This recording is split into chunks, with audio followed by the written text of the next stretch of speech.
Still a little bit early in our operation, but we got early reports that 2 stories of a concrete stairwell came down on a worker who was out here.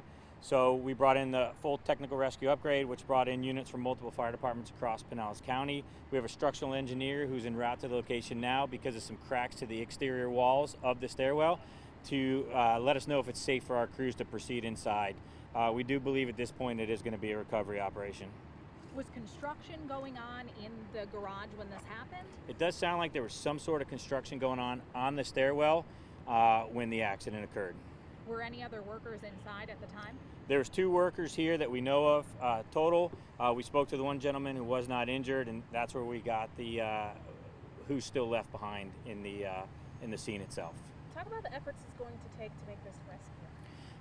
We're not even sure yet. We've got multiple units standing by with a lot of specialized piece of equipment. We've got building officials, we've got a structural engineer, like I said, who's on his way. The full resources of the Pinellas County Technical Rescue Team, as well as multiple resources from Clearwater Fire and Rescue. We have Sunstar standing by out here, and a lot of support staff.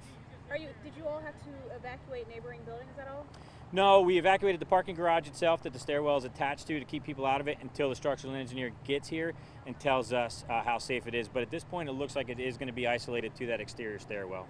Is that a business that's attached to the parking garage there with the windows? Is that the place where, is that the building that you had to have evacuated? No, we did not evacuate the building. It's only the parking garage itself that we evacuated. Were there any previous concerns with this parking garage before this happened? Not that we're aware of. Again, Clearwater, City of Clearwater's building department's out here as well, kind of working along with the command staff, Clearwater PD, and our technical rescue team, as well as our firefighters who are on the ground here. Chief, I know it's early, but any indications about whether inspections were kept up with this building? Is it an older building? Anything you can tell us about the structural integrity of this building? No, we don't have any of that information yet. Again, hopefully once the building department and our structural engineers out here will be able to give a little bit more information as to what kind of work was going on out here.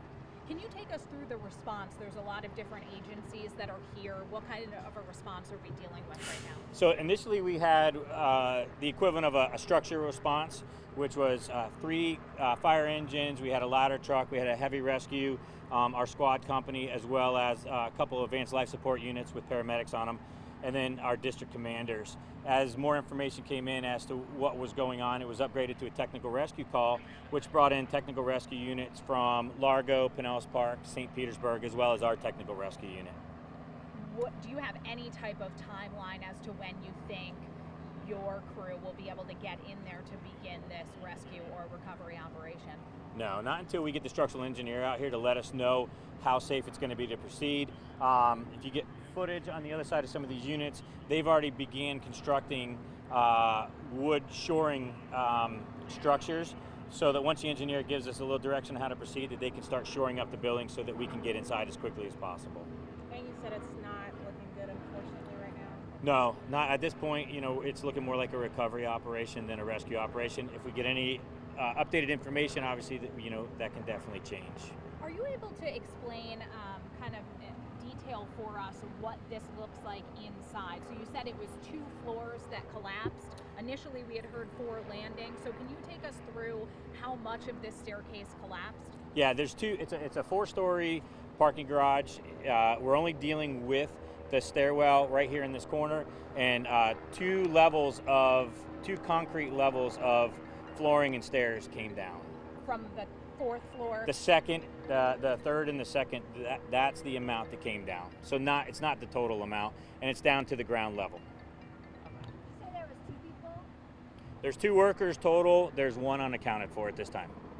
And anything residents should be expecting in this area? I know there were a couple emergency vehicles on the road here. Anything people should be aware of as they head out throughout the day? Yeah, Enterprise Road, there could be traffic impacted by the amount of units we have out there. Enterprise Road between Countryside Boulevard and State Road 580 could be impacted, but other than that, it's a more of a commercial area than residential, so there's not a lot going on out here. Chief, one more question. Do you know who owns this parking garage? Is it Tampa Bay Water here, or is it one of the buildings on the other side? I think it belongs to one of the buildings on the other side, but I'm not 100% certain at this time. Chief, thank you for your time. We appreciate it. Thank you so much. Thank you. Thank you. You're welcome.